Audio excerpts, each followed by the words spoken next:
Ask मुफ्ती मुजीब रहमान। साईं, अगर कंहिं शख़्स खे क़िबले जे रुख़ जो इल्मु न हुजे ऐं पंहिंजे गुमान जे मुताबिक़ नमाज़ पढ़े ऐं बाद में ख़बर पवे त जंहिं तरफ़ नमाज़ पढ़ी हुई उहो क़िबलो न हुयो, छा उहा नमाज़ थींदी या न थींदी? हिकिड़ो बंदो काॾे ट्रेवल करे वियो, ॿाहिरि मुल्क या ॿाहिरि मुल्क न ॿाहिरि शहर हलियो वियो, कंहिं थर साइड वियो, उते हाणे नमाज़ जो टाइम थी वियो, यार कोई इंसान बि न आहे त बंदो परेशान थींदो न। पोइ गुमान थो करे त क़िबलो कहिड़े तरफ़ हूंदो, हिन तरफ़ क़िबलो आहे, हिन तरफ़, बहरहाल पंहिंजो गुमान जेको आहे कन्फर्म कंदो, धोखो न हणंदो, बसि हेॾे मां पढ़ंदो, सोच वीचार कंदो त हेॾे थी सघे थो, हेॾे थी सघे थो काबो, या हेॾे थी सघे थो, पंहिंजो गुमान सॼो फिराईंदो। पोइ जंहिं ते यकीन बीठो न त हेॾे ई काबो आहे, हेॾे हुन बंदे नमाज़ मुंहुं करे नमाज़ पढ़ी, ऐं बाद में हिकिड़ो बंदो आयो लेट सां, उन चयो साईं तव्हां नमाज़ हेॾे मुंहुं करे पढ़ी आहे, नमाज़ तव्हांजी थी वई, पर तव्हां नमाज़ काॾे मुंहुं करे पढ़ी? त हे बंदो चयो त मां हेॾे मुंहुं करे नमाज़ पढ़ी आहे। चए न साईं, काबो त हेॾे हुयो, काबो त हेॾे हुयो, पर नमाज़ जेकॾहिं गुमान जे मुताबिक़ हेॾे पढ़ी छॾी, नमाज़ थी वेंदी, कंहिं क़िस्म में कोई बि टेंशन न आहे। छाजे करे त हिन पंहिंजी सोच वीचार ठीकु ठाक लॻाई न, त काॾे काबो थी सघे थो, काॾे काबो थी सघे थो, पर नमाज़ पढ़ी वियो, बाद में इहो इल्मु थियो त जॾहिं मां मुंहुं करे नमाज़ पढ़ी आहे, हेॾे काबो न आहे, बल्कि काबो ॿिए कंहिं तरफ़ रुख़ थी आहे, पोइ जेको आहे नमाज़ मोटाइण जी ज़रूरत न आहे। हा, उन बंदे खे नमाज़ मोटाइण जी ज़रूरत आहे, उन बंदे खे नमाज़ मोटाइण जी ज़रूरत आहे। तो कंहिं इलाइक़े में पोइ त ॾिसे थो माण्हू बि 3-4 वेठा आहिनि, हाणे चए थो यार हिन खां केरु पुछा करे, या का औरत आहे, औरत चवे त हिन खां केरु पुछा करे मर्दनि खां, बसि धोखे ते नमाज़ पढ़ंदी, धोखे ते नमाज़ पढ़ंदी, त इहे पंहिंजी नमाज़ खे मोटाईंदा। छाजे करे मोटाईंदा? त हिननि वटि असुलु माण्हू मौजूदु आहिनि न, कम से कम हिन खां कन्फर्म त करे न जेके वेठा आहिनि। हे पंहिंजे शक जे एतबार सां, शर्म जे एतबार सां जेकॾहिं पुछा न कई न, त जेकॾहिं ग़लति रुख़ ते नमाज़ी न औरत या मर्द पढ़ी आहे, त उन नमाज़ खे मोटाईंदो। साईं ॻाल्हि सम्झ में अची वई? अची वई त इंशाअल्लाह अल्लाह ताला सलामत रखे।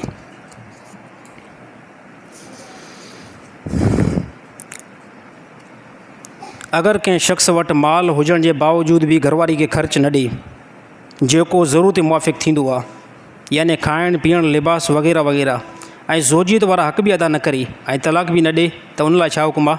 पोइ त इहो गुंडो आहे, पोइ त इहो गुंडो आहे न साईं, हे पोइ दादागिरी आहे। इस्लाम हिकिड़ी हद बयानु कई आहे, इस्लाम कंहिंजे मथां ज़ुल्म जेको आहे बर्दाश्त न कयो आहे, हे ज़ुल्म आहे। हिकिड़ी तव्हांजी घरवारी आहे, अलाह ताला तव्हांखे माल ॾिनो आहे, तव्हांखे पैसा ॾिना आहिनि, ऐं उनजे बावजूदु उनखे खाधो बि न ॾियो, उहा ॿिए हंधा पिनी करे खाए थी, लिबास बि न वठी ॾियोसि जेको तव्हांजे मथां ज़रूरी आहे, ज़ोजियत वारा तालुकात बि न अपनायो जेको ज़ाल ऐं मुड़ुसनि जे दरमियान ज़रूरी आहिनि, त पोइ हिनखे तूं निकाह में आंदो छो आहे? पोइ हिन औरत खे तूं निकाह में छाजे खां आंदो आहे? जेकॾहिं कोई बि मर्द आहे घरवारी खे ख़र्च इन बेस नथो ॾिए त उनजा हालात ख़राबु आहिनि, त कंहिं क़िस्म में कोई बि टेंशन न आहे। कोशिशि करणु, महिनत करण जी कोशिशि करे, 50 रुपयो अचे थो 50 रुपयो ख़र्चु ॾे, 100 रुपयो अचे थो 100 रुपयो ॾे, पर इन ज़ालिम वटि 1000 रुपया पिया आहिनि, घरवारी 10 रुपये खां सिके थी, पोइ हे ज़ुल्म आहे। घरवारी सां हक़ अदायगी बि न करे। हिकिड़ा अहिड़ा बंदा, हे तव्हां चवंदो साईं हे मसइलो भला कीअं आहे? असां हिन इलाइक़े में वेठा आहियूं, अहिड़ा मसइला माण्हू वटि हलनि था, मज़लूम अहिड़ियूं औरतूं आहिनि जंहिं तमामु वॾियूं जेको ॻाल्हियूं कंहिं औरतुनि जे ज़रिए सां ॿुधायूं आहिनि, त असांजा मुड़ुसु न कंहिं क़िस्म में कोई बि साल थी वियो, कंहिं क़िस्म में कोई बि रुपयो नथो ॾिए, कंहिं क़िस्म में कोई ज़ाल मुड़ुस वारा हक़ बि अदा नथा थियनि, ऐं न ई मूंखे पंहिंजे घर में आणण जी कोशिशि करे थो, त अहिड़े मुड़ुस खे एतिरो खपे त उहो तलाक ॾेई करे औरत खे फ़ारिग़ करण जी कोशिशि करे। छाजे करे त औरत खे ख़र्च जेकॾहिं न ॾींदो त औरत पिनंदी। औरत सां जेकॾहिं मुड़ुसु ज़ोजियत वारा तालुकात न अपनाईंदो, या औरत काॾे, इहा औरत गंदगीअ तरफ़ माइल थींदी। छाजे करे त अल्लाह ताला हिकिड़ी जेकी ख़्वाहिश मर्द खे ॾिए सेम इहा ख़्वाहिश औरत खे बि त आहे न, त हे इंतिहाई ज़ुल्म आहे। जेकॾहिं कोई बि मर्द घरवारी सां अहिड़ा तालुकात रखे थो, यानी उनखे ख़र्च बि नथो ॾिए जेको अल्लाह ताला उनखे मालदार बनायो आहे, पैसो अल्लाह ताला ॾिनो आहे, ज़ोजियत वारा हक़ बि अदा नथो करे ऐं तलाक बि नथो ॾिए, त हाणे औरत खां जेको बि गुनाह थींदो इहो इन मर्द जी ॻिची में आहे, या नथी वणे त फ़ारिग़ करे जान छॾा। रसूलुल्लाह सल्लल्लाहु अलैहि वसल्लम ज़मानो हुयो, तलाक ॾिसो खुला वठण में कंहिं क़िस्म में कोई ऐब बि न आहे। कंहिं बंदे किथां निकाह कयो आहे न, त उहा औरत यानी सम्झ में नथी अचे, ऐं तव्हांखे इहो अंदेशो लॻे थो इनखे ज़्यादा टाइम मां रखंदुमि त इन जे मथां मां ज़ुल्म कंदुमि, रोज़ानो मां मार ॾींदोमांसि, त इस्लाम सुहिणे नमूने सां बयानु कयो त हिन औरत खे पोइ फ़ारिग करण जी कोशिशि कयूं। बसि नथी वणे न, फ़ारिग करण जी कोशिशि कयो। हिकिड़ी रिवायत आहे, हिकिड़ी औरत आई रसूलुल्लाह सल्लल्लाहु अलैहि वसल्लम जी मजलिस में, फ़लाणो साहबी आहे, बहितरीनु साहबी आहे, ज़बरदस्त नमाज़ पढ़ंदो आहे, इंतिहाई बहितर इख़लाक़ अथसि, माण्हुनि सां निकाह कयो आहे, पर मुंहिंजी दिलि जेकी आहे उनजी तरफ़ माइल नथी थिए, मुंहिंजी दिलि उनजी तरफ़ माइल थिए नथी। हाणे असीं दिलि जॾहिं मुंहिंजी माइल नथी थिए त पोइ मां औरत जेकी आहे ज़ालिम थींदमि। ॾिसो केतिरो साहिबनि जी घरवारनि खे अलाह ताला इल्म सां नवाज़ियो। छा फ़रमायो, जेकॾहिं अगरि मां उनजी हक़ अदायगी जी तरफ़ उनखे इनकार कंदमि पोइ मां ज़ालिम थींदमि। या रसूल कोई अहिड़ो तरीक़ो बनायो जीअं असांजो मामिलो क्लियर थी वञे। पोइ अलाह जे नबी उनखे इहो हुकुम ॾिनो, तफ़रीक़ अलाह जे नबी कराए छॾी। अलाह जे नबी निकाह खे टोड़ाए छॾियो। छाजे करे त औरत साफ़ तौर ते ॿुधाए पई त साईं अॻिलो मुड़ुसु आहे, पर इन सां मुंहिंजी कंहिं क़िस्म जो कोई बि रिलेशन नथी थिए, कंहिं क़िस्म में कोई बि मुंहिंजी दिलि माइल नथी थिए, मां ज़ालिम थींदमि अॻिते हली करे। पोइ नबी सल्लल्लाहु अलैहि वसल्लम तफ़रीक़ कराए छॾी। अलाह ताला तमामु मुस्लमाननि खे सम्झ नसीब अता फ़रमाए। मजबूरी जी हालत में जनाबत सां क़ब्रिस्तान ते वञणु या जनाज़े में शिरकत करणु कीअं आहे? बिल्कुलु ग़लति आहे। कोई बंदो जनाज़े सां जनाबत में हुयो ऐं कोई साथी अची वियो तकड़ में, अबे जी क़बर ते था हलूं, वे बसि मोटरसाइकिल ते, त हाणे हिनखे जनाबत और तड़ बि पियल आहे, त कंहिं क़िस्म जो कोई बि जनाबत जे तड़ सां क़ब्रिस्तान ते न वञणु खपे। हुते वेंदो नेट लाज़मी का क़ुरान जो आयतूं बि पढ़ंदो, ऐं जनाज़े में जेकॾहिं जनाबत शिरकत कई जनाज़ो न थींदो। यानी हे फॉर्मेलिटी सिर्फ़ु हे बीठो आहे, शो थी करे बीठो आहे, बाक़ी जनाज़े जो जेको अजूर आहे, जेको सवाबु आहे, कंहिं क़िस्म में कोई बि न मिलंदो। जनाबत जो तड़ जॾहिं बि पए फौरी तौरु मुस्लमान लाहिण जी कोशिशि करे, हे मुस्लमान जी निशानी आहे। जनाबत जो तड़ पियो आहे, जेकॾहिं गैर शादीशुदा आहे त उनखे शैतानी पइजी वेंदो आहे राति जो, त सुबुह सां जीअं जो खुले ते फौरी तौरु तड़ करे छॾियो। शादीशुदा त उनखे फौरी तौरु लाहे करे पोइ बंदो ॿाहिरि वञी करे को कमकार करे। ईअं ॿाहिरि फिरणु बि न खपे, नौसत ज़्यादा उथंदी आहे। जंहिं मर्द ऐं औरत में इहा आदत हूंदी आहे न त उहे जनाबत वारो गुसुल लेट सां लाहींदा, त घर में जेको आहे न बरक़त कंहिं क़िस्म में कोई बि न पवंदी। छाजे करे त पलीती में जेको बंदो रहंदो त इहो न अलाह ताला जो नालो वठंदो, न ज़िक्र अस्कार कंदो, ऐं न ई का इबादत करे सघे थो। यानी मालूम थिए थो अलाह ताला जी रहमत खां परे थींदो वेंदो। त जनाबत जो तड़ जॾहिं बि पए फौरी तौरु बंदो लाहिण जी कोशिशि करे। बाक़ी जनाज़े में शिरकत, जनाज़ो न थींदो, क़ब्रिस्तान ते वञण जी कंहिं क़िस्म जो कोई बि कोशिशि न करे। औरत जो कंहिं नामर मर्दनि जे आॾो नमाज़ पढ़णु कीअं आहे? नमाज़ थी वेंदी, बाक़ी अमल जेको ग़लति आहे। औरत आहे, नामर मर्द, सोट मासाद हिकिड़ो ई घरु आहे, हिकु ई घरु आहे जंहिंमें सोट मासाद सभु जेको आहे अचनि वञनि था, ऐं औरत उते नमाज़ थी पढ़े, नमाज़ थी वेंदी, औरत जी नमाज़ थी वेंदी। बहितर तरीक़ो औरत लाइ इहो आहे त कंहिं कमरे में वञी करे अंदरि कुंड में नमाज़ पढ़े। औरत लाइ मुस्तहब अमल आहे, हे छा आहे, औरत लाइ मुस्तहब अमल आहे। औरत अहिड़ी कुंड में वञी करे नमाज़ पढ़े जिते कंहिं बि मर्द जी नज़र न पए, ॾेर जी नज़र बि न पवे। छो त असां वटि अमूमन ॿाहिरि घर में गॾु ज़्यादा रहंदा आहिनि। असांजो वॾो ख़ानदानी सिस्टम आहे, हिते ॿ टे ॿाहिरि घर में रहंदा आहिनि। अलॻि थियण में इंतिहाई वॾी मजबूर थी पवंदी आहे। पोइ भाॼाइनि जे लाइ, औरतुनि जे लाइ इंतिहाई ज़रूरी आहे अहिड़ी जॻह ते नमाज़ पढ़नि जिते ॾेर मांखे नमाज़ी हालत में न ॾिसी सघे, ॾेर नमाज़ी हालत में मूंखे ॾिसी न सघे। ऐं कोशिशि कनि त घर में जेकॾहिं ॿ टे ॿाहिरि गॾु आहिनि न, त उहे भाॼायूं जेको आहे ॾेरनि खे सलाम करण जी कोशिशि बि ज़्यादा न कनि। ॾेर अस्सलाम वालेकुम चओ, वालेकुम सलाम परे ताईं मौजूदु, हथु मिलाइण जी त कंहिं क़िस्म जो कोई बि गुंजाइश न आहे। भाॼाइनि सां कोई बि ॾेर जेको हथु मिलाइण जी कोशिशि न करे। मां पहिरियों लास्ट में बयानु करे चुको आहियां, अॻु में हथु मिलाइणु गुनाह आहे। भाॼाई खे हथु ॾिनोसीं न, भाॼाई खे हथु ॾिनोसीं गुनाहगार बंदो थींदो। मां पंहिंजी ॻाल्हि फ़ख़्रिया तौर ते नथो ॿुधायां, पर हिकिड़ो तव्हांखे जीअं मैसेज जेको अची वञे, अल्हम्दुलिल्लाह मुंहिंजे भाइरनि जॾहिं शादी कई आहे न, मां भाॼाइनि खे कॾहिं बि हथु ॾियण जी हिन टाइम ताईं कोशिशि न कई आहे, कलाम जी बि कोशिशि न कई आहे। यार मुंहिंजो कहिड़ो कमु आहे भाॼाई सां? बिलफ़र्ज़ कॾहिं भाॼायूं घर में अची बि वियूं, अस्सलाम वालेकुम परे खां वालेकुम सलाम थींदो आहे बसि। त सभु मुस्लमान जे लाइ इहो तरीक़ो इंतिहाई ज़रूरी आहे त भाॼाइनि सां कंहिं क़िस्म में कोई बि फ्री थियण जी कोशिशि न करे, कंहिं क़िस्म में कोई बि सलाम ॾियण जी कोशिशि न करे। भाॼाई सां पर्दे हुकुम आहे। कंहिं सां बि पुछा कयो, या रसूलल्लाह ॾेर खे भाॼाई खां पर्दो करणु खपे न, या औरत खे पंहिंजे ॾेर खां पर्दो करणु खपे न? त रसूलुल्लाह सल्लल्लाहु अलैहि वसल्लम फरमायो, ॾेर जेको आहे न, ॾेर भाॼाई जे लाइ मौत आहे, मौत। ॾेर भाॼाई जे लाइ मौत आहे। हे सख़्तु जुमिला आहिनि। याने साहबिन खे इते इल्मु थी वियो त कंहिं क़िस्म जो कोई बि सलाम जी नबी सल्लल्लाहु अलैहि वसल्लम इजाज़त ॾेई नथो, कोई सलाम दुआ जी नबी सल्लल्लाहु अलैहि वसल्लम इजाज़त नथो ॾे। त असां पंहिंजा मुस्लमान अहिड़ी असां ज़िंदगी बणाइण जी कोशिशि कयूं। अलाह ताला तमामु मुस्लमान खे अमल करण जी तौफ़ीक़ अता फ़रमाए। अगरि का औरत अहिड़ो रओ पाए करे नमाज़ पढ़े जंहिंमां उन जे मथे जे वारनि जी स्याही साफ़ तौर ते नज़र अचे त छा उन सूरत में नमाज़ थी वेंदी या न थी वेंदी? अच्छा, उन सूरत में नमाज़ न थींदी। कंहिं औरत मथे ते रओ पातो आहे, कंहिं औरत मथे ते रओ पातो आहे, नमाज़ पढ़ी आहे, उहो रओ जेको आहे ॾियारी वारो आहे, रओ ॾियारी वारो आहे, मथे ते पातई साफ़ तौर ते मुड़ुसु ॾिसे थो साम्हूं वारनि जी स्याही नज़र थी अचे, वार था नज़र अचनि, त हिन औरत खे नमाज़ पंहिंजी मोटाइणु खपे। छाजे करे मोटाइणु खपे? त वार औरत जे ओगड़ में शुमार आहे, वार औरत जे ओगड़ में शुमार आहे। मर्द जी ओगड़ शुरू थींदी आहे दुन खां वठी करे घुटननि ताईं। जेकॾहिं मर्द पोतड़ो पाए करे कमु करे त कोई मसइलो न आहे, गुनाहगार न थींदो, पर उहो पोतड़ो दुन खां मथे हुजे, दुनज़ार न थिए ऐं गोॾनि ताईं हुजे। हे अलाह ताला मर्द लाइ कुशादी रखी आहे। छाजे करे मर्द खे ॿार काफ़ी मामला तय करणा पवंदा आहिनि। हे अलाह ताला मर्द लाइ। औरत जे बारे में हुकुम आहे त औरत एतिरो लिबास पाए जो पेरनि खां वठी करे मथे जे वारनि ताईं।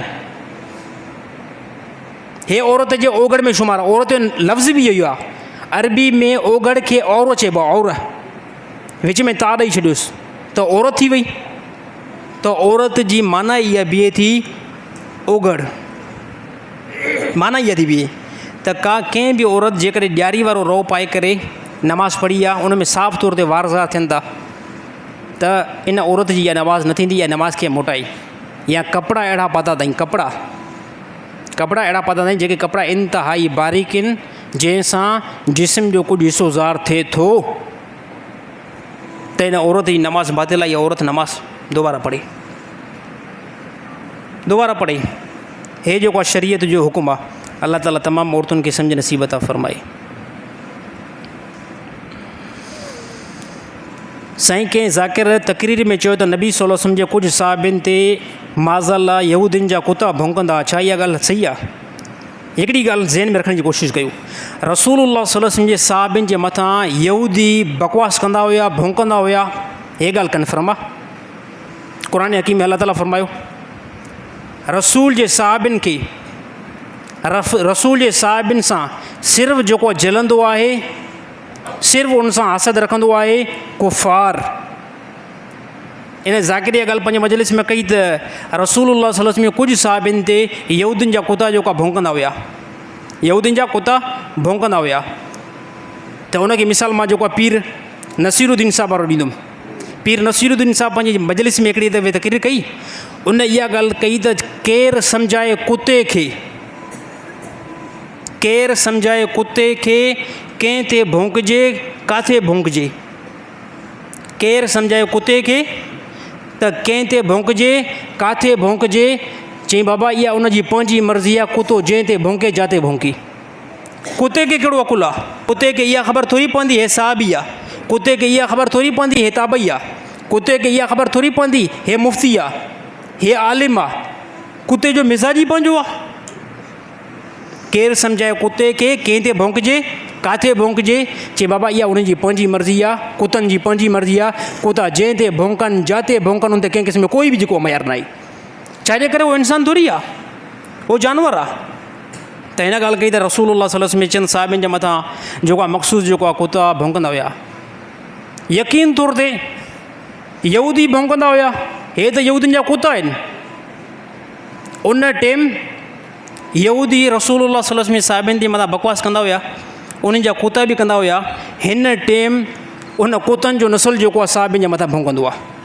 ॻाल्हि ख़तमु। ॿ मचार वांगुरु जंहिंखे रसूल पंहिंजे मुसले ते बीहारे वियो हुजे, जंहिंजे बारे में रसूल ईअं फरमायो हुजे मां बाद में को नबी थिए, उमर बिन ख़ताब थिए, जंहिंखे रसूल पंहिंजूं ॿ नियाणियूं ॾेई वियो हुजे, उन जे मथां जेको भौंकंदो, मां चवंदुमि जेको यहूदी जो कुतो हुयो न, उनजी हेठि अॼु उहा नसल आहे। हा, उन ज़माने में यहूदियुनि जा कोता भोंकनि पिया, हिन ज़माने में उन कोतनि जी नसल जेको आहे बकवास करे थी। असांजे लाइ साहबा जे लाइ कसम थो खणा, साहबा किताबी शख़्सियत न आहिनि, तारीख़ी शख़्सियत न आहिनि, साहबा क़ुरानी शख़्सियत आहिनि। साहबा जो ईमान, साहबा जी डिटेल उहा आम कंहिं किताब खां नथी मिले, उहा छा क़ुरान हकीम खां थी मिले। अल्लाह ताला क़ुरान हकीम में बार बार मौक़नि ते फरमायो, मां रसूल जे साहिबनि खां राज़ी आहियां ऐं इहे मां खां राज़ी आहिनि, ऐं हिन सभिनी सां मां वाइदो कयो आहे जन्नत जो। छाजो कयो आहे? जन्नत जो। रसूल पंहिंजे ज़माने में अबू बकर खे फरमायो, मुरू अबा बकरिन फलियो सली बिन्नास। 1400 साल खां बाद में मुजीब रहमान पंहिंजे मुसले ते जेकॾहिं कंहिंखे बीहारे, अल्लाह जो कसम मां जमायत में चेक कंदुमि, त ॾिसां मुंहिंजी पूरी जमायत मां केरु मुतक़ी आहे, केरु अहल इल्म आहे। मां पंहिंजे अकुल जे एतबार सां, इल्म जे एतबार सां मां तव्हां मां सभिनी जमायत मां चेक कंदुमि त केरु मां हिन मुसल जे क़ाबिल आहे। उनखे मां चवंदुमि अची करे नमाज़ ते पढ़ा। रसूल खे जेको अल्लाह ताला इल्मु ॾिनो हुयो, रसूल खे जेकी अल्लाह ताला दानाई ॾिनी हुई, जेकी हिकमत ॾिनी, उन हिकमत जे तहत अल्लाह जे नबी फरमायो, मुर्रू अबा बकरिन फलियो सले बिन्नास। अबू बकर खे हुकुम कयो, मुंहिंजे मुसले ते अची करे नमाज़ पढ़ाए। 3 ॾींहं नबी जी मौजूदगी में अबू बकर मुसले ते बीह करे उम्मत खे नमाज़ पढ़ाई आहे। 3 ॾींहं नबी मौजूदु आहिनि। ज़ालिमो, तव्हांखे शर्म नथो अचे? तव्हांखे शर्म नथो अचे? तूं चए थो मां अबू बकर खे नथो मञा, तूं चए थो मां अबू बकर खे नथो मञा। उन अबू बकर खे नबी सल्लल्लाहु अलैहि वसल्लम मुसले ते बीहारे वियो आहे। पोइ इहो तूं अबू बकर खे नथो मञे, इहो वल्लाह मां कसम खणां थो तूं रसूल खे नथो मञे, तूं रसूल खे नथो मञे। तूं ॻाल्हि थो करें त असां रसूल खे मञींदा आहियूं, असां जेको इमामनि खे मञूं था, रसूल जी हिन ॻाल्हि खे तस्लीम कर। तूं कंदे तुंहिंजो पीउ बि जेको कंदो, छाजे करे? पाण खे जेकॾहिं मुस्लमान शो कंदे त पोइ रसूल जे इन फरमान खे वठंदे त रसूल पंहिंजे ज़माने में हक़ बयानु करे वियो आहे, मुर्रू अबा बकरिन फलियो सली बिन्नास। नबी सल्लल्लाहु अलैहि वसल्लम उम्मत जो इमाम सिलेक्ट करे वियो आहे अबू बकर खे। अगरि अबू बकर खे इमाम तस्लीम न कंदे, कंहिं क़िस्म जो कोई पोइ तुंहिंजो मज़हब न आहे, कोई तुंहिंजो दीन न आहे। असां हज़रत उमर रज़ी अल्लाह ताला खे नथा मञूं, तुंहिंजे मञण जी बि का ज़रूरत आहे? तुंहिंजे मञण जी बि का ज़रूरत आहे? असां हज़रत उमर रज़ी अल्लाह ताला खे नथा मञूं। अड़े निबाग, तूं भले न मञ, तूं भले न मञ। नबी फरमायो, लौकान बादी नबीयुन लकान उमर। मां बाद में जेकॾहिं को नबी थिया, उमर बिन ख़ताब थिया। अच, असां त चवंदा असां रसूल खे बि मञींदा आहियूं, रसूल साहिबनि खे बि मञींदा आहियूं। का ॻाल्हि हुई त नबी सल्लल्लाहु अलैहि वसल्लम इहो इरशाद फरमायो न, मां बाद में जेकॾहिं को नबी थिया, छा फरमायूं? उमर बिन ख़ताब थिया। दुनिया में सभिनीनि जा हक़ अदा कयमि, सभिनी जा इंसानो, नबी जो फरमाना, सभिनी जा हक़ अदा कयमि। यादि रहणु खपे, हिकिड़ी शख़्सियत, हिकिड़े साहिबी हक़ अदा न करे सघियो दुनिया में। साहिबनि पुछियो केरु? फरमायो, हे अबू बकर सिद्दीक़, मुंहिंजो नरम मिज़ाज वारो साहिबी, हिन दुनिया में हक़ अदा न करे सघियो। क़यामत ॾींहुं अल्लाह जे हुज़ूर में हिनजो हक़ अदा मां कंदुमि। उस्मान रज़ी अल्लाह ताला खे हिकिड़ी नबी सल्लल्लाहु अलैहि वसल्लम न्याणी ॾिनी, उहा न्याणी इंतकाल करे वई। इन खां बाद में ॿी न्याणी बि ॾिनोसि, 2 न्याणियूं रसूलुल्लाह सल्लल्लाहु अलैहि वसल्लम जूं हज़रत उस्मान जे निकाह में। इन साहिबनि जे मथां अल्लाह जो कसम आहे, अकेलो मुजीब रहमान को मञे थो? अकेले मुजीब रहमान जी का ॻाल्हि आहे? तमामु मुस्लमाननि जो इन ॻाल्हि ते इजमा आहे, तमामु मुस्लमान जो इन ॻाल्हि ते इजमा आहे। अकेलो मुजीब रहमान हिते मेंबर ते थोरी थो ॻाल्हि करे त मां अबू बकर खे पहिरियों ख़लीफ़ो थो तस्लीम कयां, हज़रत उमर साईं खे ॿियों ख़लीफ़ो तस्लीम थो कयां, उस्मान साईं खे 3, मां मुजीब रहमान जी ॻाल्हि न आहे। पोइ हिते हिस्ट्री चेक कयो, 1,24,000 साहबा इन ते इतफ़ाक़ कया। हज़रत अली साईं जी पंहिंजी शख़्सियत हिन ॻाल्हि ते इतफ़ाक़ कयो त मामूलो जेको आहे न, मामूलो उन ज़माने में रसूलुल्लाह सल्लल्लाहु अलैहि वसल्लम ज़माने में बि उहे बंदा मौजूदु हुया जेके साहिबनि सां हसद ऐं किनार रखनि पिया। साहबा जे ज़माने में मौजूदु हुया ऐं 1400 साल खां बाद में हिन टाइम बि मौजूदु आहिनि। या अल्लाह ताला उनखे सम्झ नसीब अता फ़रमाए, या अल्लाह ताला उनखे घर करे। वा आख़िरु दावाना अनिल हम्दुलिल्लाहि रब्बिल आलमीन।